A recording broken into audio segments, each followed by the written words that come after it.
તો દુર્યોધને મેણું માર્યું દાદા ભીષ્મને કે દાદા તમે મારા પક્ષમાંથી યુદ્ધ કરો છો, પણ તમે હિત તો પાંડવોનું જ ઈચ્છો છો. અને વાત સાચી છે, મહાભારતમાં લખ્યું છે કે દાદા ભીષ્મએ જેટલા બાણ પાંડવો ઉપર ચડાવ્યા, જેટલા બાણ પાંડવોને માર્યા, એમાં હારે બોલતા હતા જયોસ્તુ પાંડવા નામ, જયોસ્તુ પાંડવા નામ, જયોસ્તુ પાંડવા નામ. પાંડવોનો જય થાય, પાંડવોનો જય થાય, આવું બોલતા બોલતા દાદા ભીષ્મ બાણ ચડાવે છે.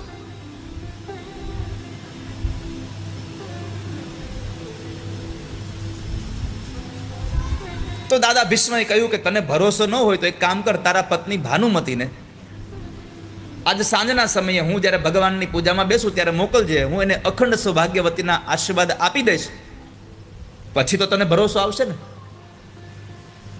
હા, પછી આવશે.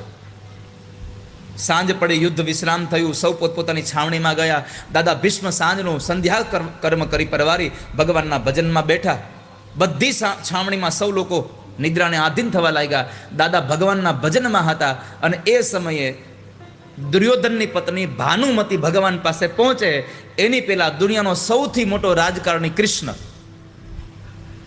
એના જેવું કોઈને આવડ્યું જ નહીં.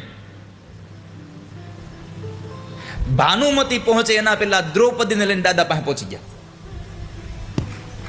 કીધું પગે લાગી આવો. કારણ કૃષ્ણને ખબર હતી કે ભીષ્મ મારો ભક્ત છે અને મારો ભક્ત જો એમ કહી દેશે ભાનુમતીને કે અખંડ સૌભાગ્યવતી ભવ, તો મારે મારા ભક્તની લાજ રાખવા માટે થઈને દુર્યોધનને જીવાડવો પડશે. એને હું નહીં મારી શકું. કારણ પરમાત્માને પોતાની આબરૂ કરતા પોતાના ભક્તની આબરૂ વધારે વાલી છે. આ સંસારમાં એક માણસ મને એવો બતાવો કે જેને ભગવાનની ભક્તિ કરી હોય ને એની લાજ ગઈ હોય. હરિને ભજતા આજ દિન સુધી કોઈની લાજ જતા અમે હજી દીઠી નથી. જેને ભગવાનને ભજ્યા છે, જેને ભગવાનમાં ભરોસો છે, આ દુનિયામાં આપણને ભરોસો આપણી ઉપર છે અને અવિશ્વાસ આપણને ઠાકોરજીમાં છે. જ્યારે તમને તમારો ભરોસો તમારા ઉપરથી હટી અને ભગવાનમાં ભરોસો બંધાઈ જશે, પછી તમારી જિંદગીનું કામ તમારે નહીં કરવું પડે, તમારી આગળ ઠાકોરજી ચાલતા હશે, બધા માર્ગ ચોખ્ખા થઈ જશે. તમને ભગવાનમાં ભરોસો જોઈએ, આ થશે. દ્રઢઈ ન ચરણ ન કેરો ભરોસો.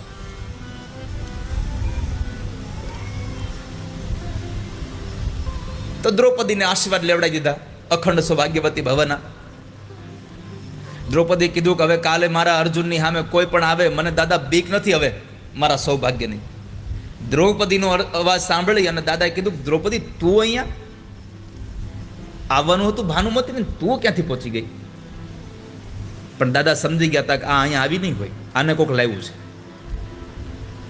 પછી તો ભગવાન દાદાએ પૂછ્યું કે તું કોની સાથે આવી? તો કે મારા દ્વારપાળ સાથે. ક્યાં છે? તો કે દરવાજે ઊભા છે. ભગવાન પોતે દ્વારપાળ બન્યા હતા. બોલો, સેવક બનીને ઠાકોરજી દ્રૌપદીના ચપ્પલ હાથમાં લઈને ચાખડી, એક હાથમાં ફાનસ, એક હાથમાં લાકડી, કાળી કામળી માથે વીટેલી. અને તમે જુઓ તો આમ ઊભા છે નીચે જોઈને. એમાં દાદા નજીક આવ્યા. જેવા દાદા નજીક આવ્યા, દાદાએ ભગવાનના ચહેરામાં જરાક જોયું, આછા આછા અંજવાળામાં. દ્રૌપદીને કીધું દ્રૌપદી આને ક્યાંક જોયો હોય એવું લાગે છે. એટલે ભગવાન જરા વધારે નીચે જોઈ ગયા. કેમ? તો કે ભગવાનને ડર હતો હમણાં ઓળખી ન જાય. અને આ દુનિયામાં ભગવાનને નહીં, આપણે બધાને આવવું છે. આપણા બધાના મનમાં આ છે. બે ઈચ્છાઓ હોય છે. પહેલી ઈચ્છા એ હોય છે કે બધા મને ઓળખે, બધા મને ઓળખે. પણ અંદરથી ડર બહુ લાગે છે, જયદીપભાઈ ઓળખી ન જાય, કોઈ ઓળખી ન જાય. કારણ કે આપણી અસલિયત તો આપણને પોતાને જ ખબર છે શું પડ્યું છે અંદર. તો ઓળખી ન જાય એનો ડર ભગવાનને હતો. પણ ભગવાનને ઓળખી ગયા દાદા અને કહ્યું પ્રભુ તમે આ મારી હારે કર્યું, મારી પૂજાનો તમે મને આ બદલો આપ્યો. ભગવાને કીધું દાદા તમારી પૂજાનો બદલો નથી આ તો કેવળ ને કેવળ મારે ધર્મને બચાવવા માટે જે કરવું પડતું હતું કર્યું છે. તમારી પૂજાથી બહુ રાજી થયો છું. તમારે જે જોતું હોય તે માગી લો, જાઓ. હવે હું તમને પૂછું કે કાલ સવારે તમારે યુદ્ધમાં જવાનું, જો કે યુદ્ધમાં તો આપણે જવાનું હોય નહીં, પણ ભગવાનને પ્રાર્થના કરીએ વાપીને આ શહેરમાં બેઠા બેઠા ઠાકોરજીના માંડવામાં એના ખોળામાં બેઠીને કે જે યુદ્ધ હાલે છે હવે જલ્દી બંધ થઈ જાય. કારણ કે ભગવાન કૃષ્ણના શબ્દો છે. ભગવાન દુર્યોધનને સમજાવે છે કે યુદ્ધને બંધ રાખો. ત્યારે દુર્યોધન યુદ્ધ નતો બંધ રાખતો, ત્યારે ભગવાન પોતે મહાભારતમાં બોલ્યા છે કે દુર્યોધન, યુદ્ધ થશે તો નહીં જીત પાંડવોની થાય કે નહીં જીત કૌરવોની થાય, આમાં જીત કાળની થશે. કેટલાય નિર્દોષ લોકો મરી જશે, કેટલી પત્નીઓ વિધવા બનશે, કેટલી માં દીકરા વગરની બનશે, કેટલાય સંતાનો બાપ વગરના બનશે. માટે કહું છું યુદ્ધને નિવારો. એમ આપણે ભગવાનને પ્રાર્થના કરીએ કે આ બે વસ્તુના આ યુદ્ધ ચાલી રહ્યું છે, એમાં કેટલાય નિર્દોષ મરી જતા હશે. ઠાકોરજીને પ્રાર્થના કરીએ સૌને સદવિચારની ધારા આપે ને આ યુદ્ધ અહીંયા બસ હવે વિશ્રામ થાય, સૌ શાંતિથી આ સંસારમાં રહે એવી ભગવાનને પ્રાર્થના કરીએ છીએ. પણ હું તમને પૂછું કે કાલ સવારે તમે જે લોટરીની ટિકિટ લીધી હોય 5, 10, 2, 5 લાખ રૂપિયાની, એ ખુલવાની હોય, કાલે એનો ડ્રો હોય અને આગલી રાતે ભગવાન મળે, શું માગો? પૂછવા જેવું છે. એક જ વાત હોય, પ્રભુ કાલે ઓલું ચિઠ્ઠી આપણી નીકળે એવું કંઈક કરજો. કારણ કે સૌ પોતપોતાના ગજા પ્રમાણે ટિકિટ લીધી હોય અને એના માટે એ રકમ બહુ જ મોટી હોય.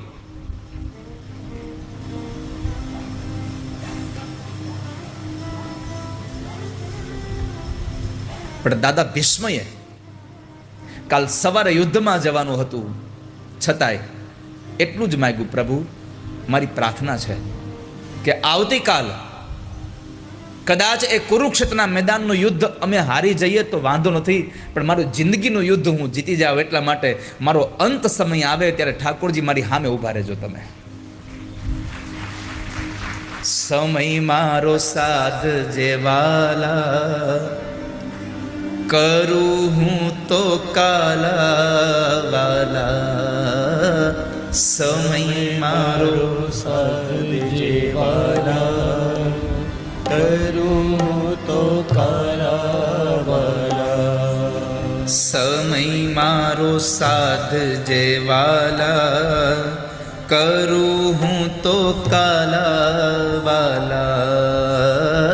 સમય મારો સદજેવાલા, કરું તો કાલા. હું તો તમને આ તમે કહી શકો, ભગવાનને પ્રાર્થના તમે કરી શકો એટલે ગવડાવું છો. બાકી દાદાએ તો કહ્યું સદૈવ દેવો ભગવાન પ્રતીક્ષતામ. હે ભગવાન પ્રતીક્ષા કરો. ભગવાનને પૂછ્યું ક્યાં સુધી? કલેવરમ યાવદિદમ હિનોમ્યહમ. મારું મૃત્યુ ન આવે ત્યાં સુધી આપ ઉભા રહો. અને કેવી રીતે? પ્રસન્ન હાસારુણ લોચનો લસન. પ્રસન્ન બનીને ઉભા રહો, ચતુર્ભુજ બનીને ઉભા રહો. મારા કહેવાથી તમારે રોકાવું પડે છે એટલે ચડેલા મોઢે નહીં, પ્રસન્ન ચિત્તે રોકાઈ જાઓ. પણ આપણને કદાચ સંસ્કૃત ન આવડે, આપણને આવી સંસ્કૃતની ભાષાના શ્લોક ન આવડે, કઈ વાંધો નહીં. 2 પંક્તિ મારી સાથે. સમય મારો સાધ જેવાલા, કરું હું તો કાલાવાલા. મારો સદજેવાલા, કરું તો કાલાવાલા. અંત સમય મારો આવશે ત્યારે દેહનું નહીં રહે ભાન. સમય મારો આવશે ત્યારે દેહનું નહીં રહેવા. ઓ અંત સમય મારો આવશે ત્યારે દેહનું નહીં રહે ભાન. સમય મારો આવશે ત્યારે દેહનું નહીં રહેવા. એવે સમય મુખ તુલસી દેજો, સમય મુખે તુલસી દેજો. એવે સમય મુખ તુલસી દેજો, સમય મુખ તુલસી દેજો. દેજો યમુના પાન. સમય મારો સદજેવાલા, કરું સમય મારો સાધ જે વાલા કરું હું તો કાલાવાલા મારો સાથ જીવાલા કરું હું તો કાલાવાલા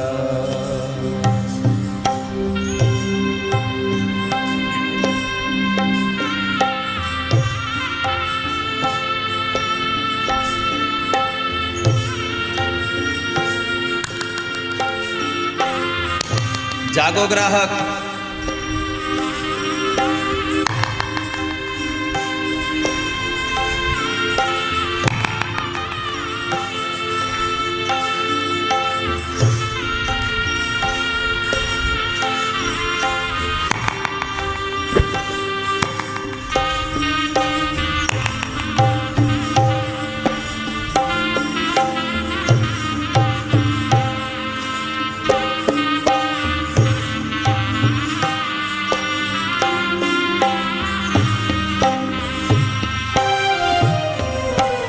કંઠ રૂંધાશે ને નાડિયું તૂટશે તૂટશે જીવન દોર ઉધાશે નાડીઓ તૂટશે તૂટશે જીવન લો ઓ કંઠ રૂંધાશે ને નાડિયું તૂટશે તૂટશે જીવન દોર ઉધાશે નાડીઓ તૂટશે તૂટશે જીવન લો એવે સમય મારા શામળિયાજી સમય મારા શામળિયાજી એવે સમય મારા શામળિયાજી સમય મારા શામળિયાજી કરજો બંસીનો શોર સમય મારો કરું હું તો કાલાવાલા ઓ સમય મારો સાથ જે વાલા કરું હું તો કાલાવાલા મારો સાર જેવા કરું હું તો કાલાવાલા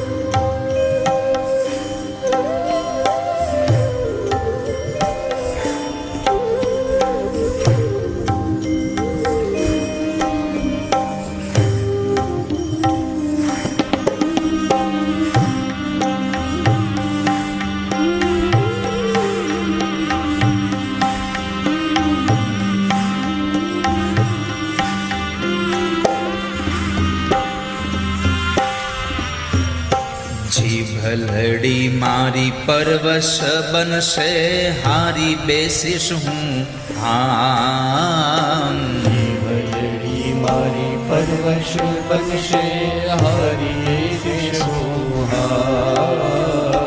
જીભલડી મારી પરવશ બનશે હારી બેસીશ હું હામ ભલડી મારી પરવશ બનશે હારી બેસીશ હું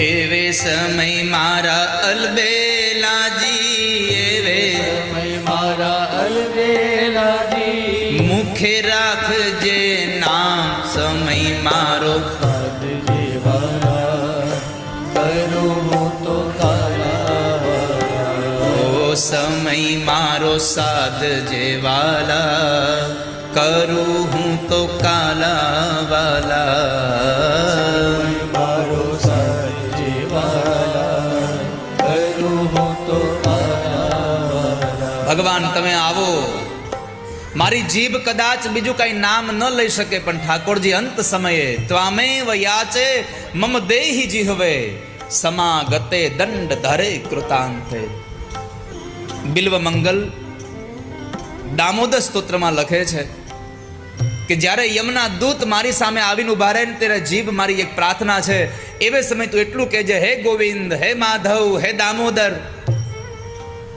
ત્વામેવ યાચે મમ દેહી જીહવે સમાગતે દંડ ધરે કૃતાંતે વક્તવ્ય મેવમ મધુરમ સુભક્ત્યા ગોવિંદ દામોદર માધવેતી.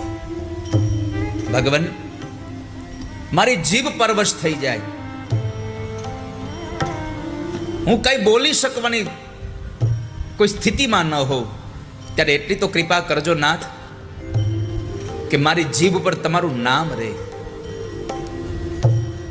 અને આવી પ્રાર્થના પહેલેથી કરશો ને તો ભગવાન તમને યાદ આવશે હો. તો જ છેલ્લી અવસ્થાએ ભગવાનનું નામ નીકળશે. બાકી મરતા મરતાય ભગવાન યાદ નહીં આવે. આખી જિંદગી તમે જે કરશો ને એ જ તમને યાદ રહે. ભગવાન યાદ આવે જ નહીં. એક બાપા બરાબર 90-95 વર્ષની ઉંમરે પથારી વશ થઈ ગયા. અને પથારી વશ દાદા ધીમે ધીમે હવે બોલવાનું બંધ થતું જાય, પાણી પીવાનું બંધ થતું જાય, અનાજ બંધ થઈ ગયું. છોકરાઓ બધા ભેગા થઈ ગયા, છોકરાની વહુ ભેગી થઈ ગઈ, છોકરાના છોકરાઓ ભેગા થઈ ગયા. બારગામથી દીકરીને જમાઈને ભાણિયાને બોલાવી લીધા. બધા આજુબાજુમાં ઉભા હતા. અને છેલ્લે બાપાને પૂછ્યું, બાપા તમારી કઈ ઈચ્છા ખરી? બાપા એક શબ્દ બોલે, વાહ વાહ વાહ. મોટા દીકરાની વહુએ કીધું, બાપાને વાસુદેવ બોલવું છે પણ કદાચ બોલી નથી શકતા. ત્યાં બીજા નંબરના દીકરાની વહુએ કીધું કે ભાભી એને વાસુદેવ નહીં બોલવું હોય તો આપણને વારસામાં કંઈક આપવું હશે. ત્યાં ત્રીજા દીકરાની વહુએ કીધું એને વાડામાં કંઈક ડાયટું હશે એ દેવું હશે. ત્રણેય વહુ હામું જોઈને કહે છે, પણ હવે બોલે તો થાય ને, નકરું વાહ જ કર્યા કરે છે, કરવું શું? તો કે ગમે તેમ કરીને આ બાપા એકવાર બોલે એવું કરીએ. બાપાએ ક્યાંક જો ખજાનો ડાયટો હશે વાડામાં અને એ આપણને બતાવી દે તો આપણે કામ કરી, આપણો 3નો ભાગ લાગશે. એમાં આપણે પેલા દવાખાનાનો ખર્ચો કાઢી નાખશું ને પછી ભાગ પાડશું. આવું નક્કી કર્યું ત્રણેય વહુએ. દીકરાઓને એના પતિને કીધું, જાઓ તમે ડૉક્ટરને બોલાવી આવો. ડૉક્ટર સાહેબને બોલાવી આવ્યા. ડૉક્ટર સાહેબ આવીને કીધું, નાડ તપાસ કરી. ત્રણેય દીકરાની વહુએ કીધું, ડૉક્ટર સાહેબ જે ખર્ચ થાય ને એ અમે આપી દઈશું, પણ અમારા દાદા એકવાર બોલે એવું કરી દો. આને કઈ વાસુદેવ બોલાવવાની ઈચ્છા તો નહોતી. આને તો એક જ જોતું હતું, કદાચ વાડામાં કંઈક ડાયટું હોય ને મળી જાય તો. ડૉક્ટરે કીધું કે આ બોલે એવી હવે શક્યતા બહુ ઓછી છે. ડૉક્ટર સાહેબ કાંઈક કરો તમે. ડૉક્ટરે કીધું, એક કામ કરો, 25,000 રૂપિયાનું એક ઇન્જેક્શન આવે, તમે કયો તો દઉં. બોલે ખરા, નોય બોલે ખરા. ત્રણેય વહુ એકબીજાને સામું જોવે. હિસાબ કર્યો, કેટલા આવશે? 8,500 ઓછા આવશે કે 8 તેરી 24, 25,000 થાય તો 8,500 રૂપિયા ઓછા આવશે આપણા ભાગમાં. એ જ ને. હા પાડી દો, હાલો. ડૉક્ટર સાહેબ 25,000 દીધા, પણ એકવાર તમારા બાપાને બોલાવી દો. ડૉક્ટર સાહેબે ઇન્જેક્શન ભરી અને દાદાની હાથની નાડમાં આપ્યું. 2-5 મિનિટ થઈને દાદાની આંખો પટપટ કરતી ખુલી. બહુ બધી આમ, બાપા બોલો, શું કેવું છે તમારે, શું કેવું છે? છોકરાઓ ખાટલે ટીંગાઈ ગયા. બાપાએ ટગર વગર જોઈને કીધું, મારી હામું શું જોવો છો? અરે તમે ક્યારના વાહ કરતા હતા, કયો શું કેવું છે? તો કે ફરજામાં વાછડો હામણો ચાવે છે એ કે. અને બાપા વયા ગયા. આ હાવણો 25,000 નો પડ્યો. પણ મારે તમને એટલું કહેવું છે કે જો પહેલેથી તમે તૈયારી ન કરી હોય તો છેલ્લે પરીક્ષામાં તમને યાદ ન આવે કોઈ દિવસ. અંત સમયે ભગવાનને યાદ કરવા હોય તો પહેલેથી યાદ કરતા જાઓ. આ જીભ પરવશ બને ત્યારે ઠાકોરજી યાદ આવે એવું કંઈક કામ કરજો.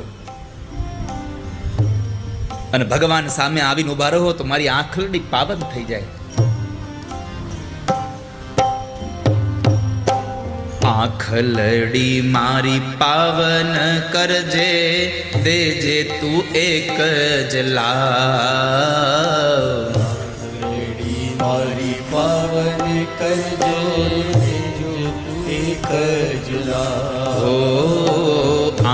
આંગલડી મારી પાવન કરજે તેજે તું એક જ લાવ.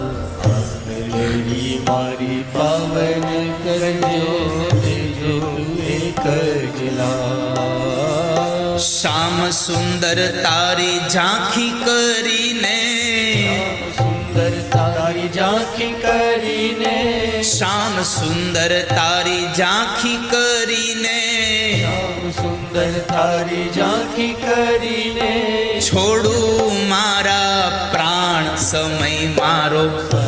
જેવાલા કરું હું તો કાલાવાલા.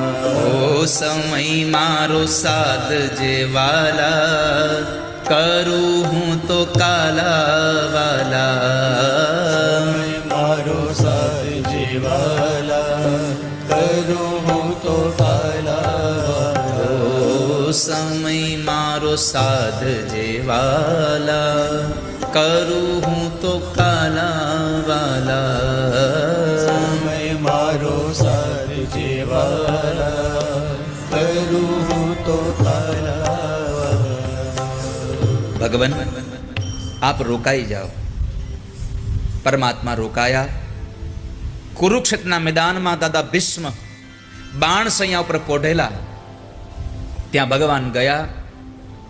દુર્યોધન યુધિષ્ઠિર મહારાજને રાજધર્મ, સ્ત્રી ધર્મ, બધા જ ધર્મોનું જ્ઞાન અપાયું. અને એ જ્ઞાન અપાવી અને અંતે ભગવાને પોતાના દર્શન આપ્યા. અને પછી કીધું દાદાને, દાદા હવે તમારો અંત સમય આવી ગયો, બોલાવી લો તમારા મૃત્યુને. અને ત્યારે દાદા ભીષ્મએ ભગવાનને પ્રાર્થના કરી કે મારું મૃત્યુ નહીં આવે ભગવાન હજી. કેમ? ઇતિમતિ રૂપ કલ્પિતા વિતૃષ્ણા ભગવતી સત્વત પુંગવે વિભૂમ્ની સ્વસુખમુ ભગતે પચિત હર્તુમ પ્રકૃતિમુપેયુષિયદ્ભવ પ્રવાહ.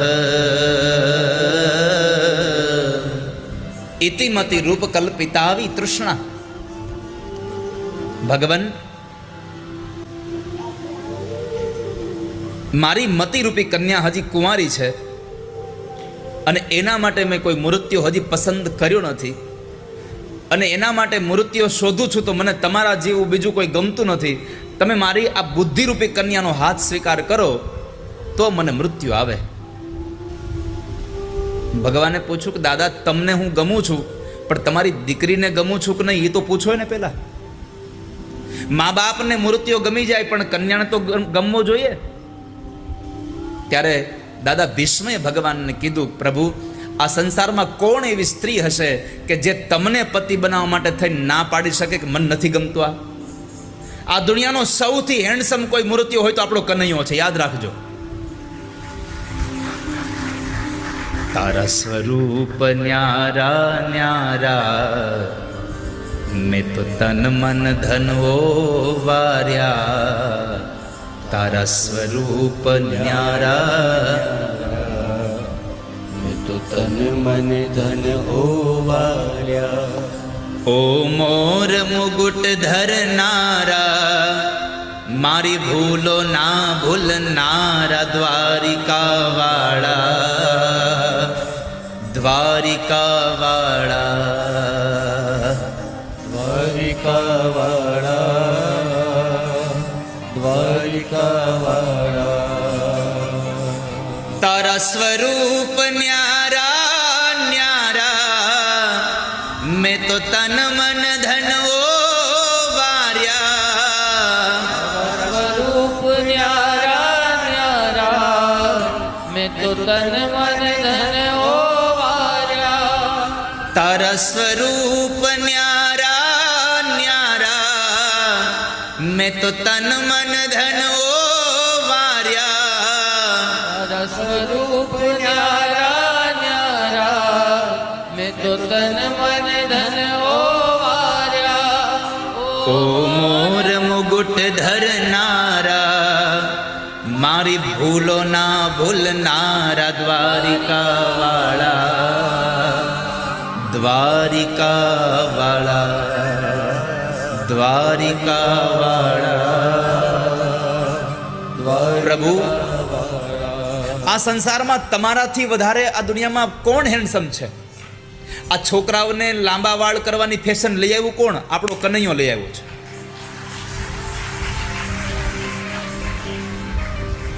આ કાનમાં કડીઓ પહેરવાની આ સિસ્ટમ લઈ આવ્યું કોણ? કનૈયો લઈ આવ્યો છે.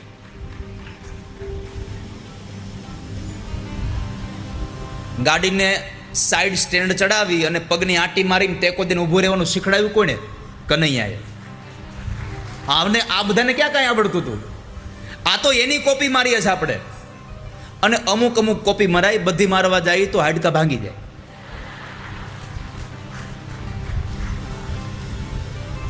ખોખરા થઈ જાય વાહન.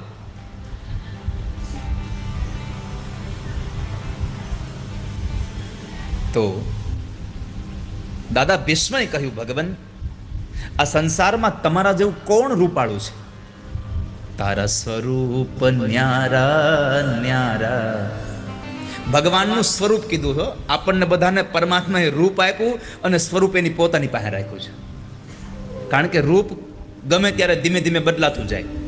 પછી એને ગમે તેટલું સારું કરવા પ્રયત્ન કરો તો એ મૂળ ભાવમાં આવ્યા વગર રહે નહીં કોઈ દિવસ. ગાડી ગમે તેટલી ગેરેજમાં લઈ જાઓ પણ એ જૂની જ કહેવાય. એમ આ રૂપ ગમે તેટલું તમે બનાવ્યા કરો, એને ગમે તેટલું તમે એને શણગાર કર્યા કરો, પણ એને રૂપ જ કહેવાય.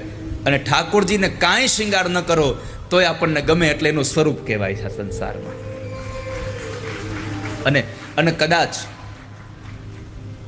એનું સ્વરૂપ કદાચ થોડુંક જતું કરવું પડે તો કરી દેવું. પણ ભગવાન હારે લગ્ન કરવાનો સૌથી મોટો ફાયદો એ છે એનો સ્વભાવ સારો છે. આ દુનિયામાં સૌથી વધારે સ્વભાવ સારો પરમાત્માનો એ છે કે આપણી ભૂલને પણ ઠાકોરજી ભૂલી જાય છે. મારી ભૂલો ના ભૂલનારા, દ્વારિકા વાળા.